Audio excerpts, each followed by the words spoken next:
యథావిధిగా కొనసాగించాలి. చాలా స్కూళ్ళలో మూసేశారు. ఇప్పుడు బిల్డింగ్లు కడుతూ ఉన్నారు. 10వ తరగతి ఉందనే కదా డబ్బులు శాంక్షన్ చేసింది రాష్ట్ర ప్రభుత్వం. ఈ భూషణం పీడీఎస్యు రాష్ట్ర ఉపాధ్యక్షులు ఈరోజు బుట్టాయిగూడెం మండలం గుల్రామనగూడెం గ్రామంలో ఉన్నటువంటి ఆశ్రమ పాఠశాల ఏదైతే ఉందో పాఠశాల ముందు గ్రామస్తులు ప్రజా సంఘాల ఆధ్వర్యంలో ఆందోళన కార్యక్రమాన్ని చేపట్టడం జరిగింది. ముఖ్యంగా ఈ రాష్ట్రంలో నూతనంగా ఏర్పడినటువంటి కూటమి ప్రభుత్వం ఏదైతే ఉందో ఆ ప్రభుత్వం పాఠశాల విద్యా సంవత్సరం ప్రారంభం నాటికి రేషనలైజేషన్ పేరుతో అనేక పాఠశాలను మూసేటువంటి కుట్రకి తెరలేపింది.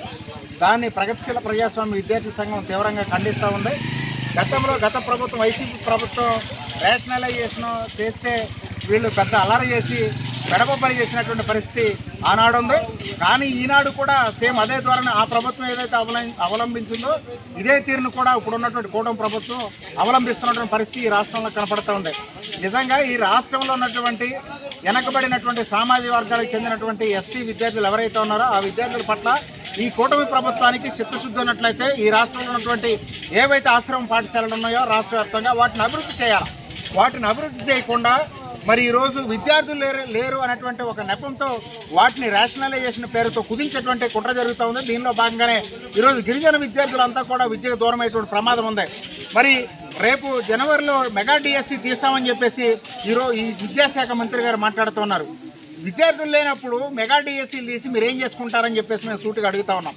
నిజంగా మెగా డిఎస్సి తీసేటువంటి ఉద్దేశం మీకు ఈ రాష్ట్రంలో ఉన్నట్లయితే ఉన్నటువంటి ఏవైతే ప్రాంతాల్లో ఇంకా పాఠశాలను పెంచేటువంటి విధంగా చర్యలు చేపట్టాలి. అట్లా కాకుండా రేషనలైజేషన్ పేరుతో పాఠశాలను కుదించేటువంటి చర్య తీసుకుంటే మాత్రం పెద్ద ఎత్తున అన్ని ప్రజా సంఘాలను కలుపుకొని రాష్ట్ర వ్యాప్తంగా విద్యార్థి ఉద్యమాలు నిర్వహిస్తామని చెప్పేసి రాష్ట్ర ప్రభుత్వాన్ని హెచ్చరిస్తూ ఉన్నాం.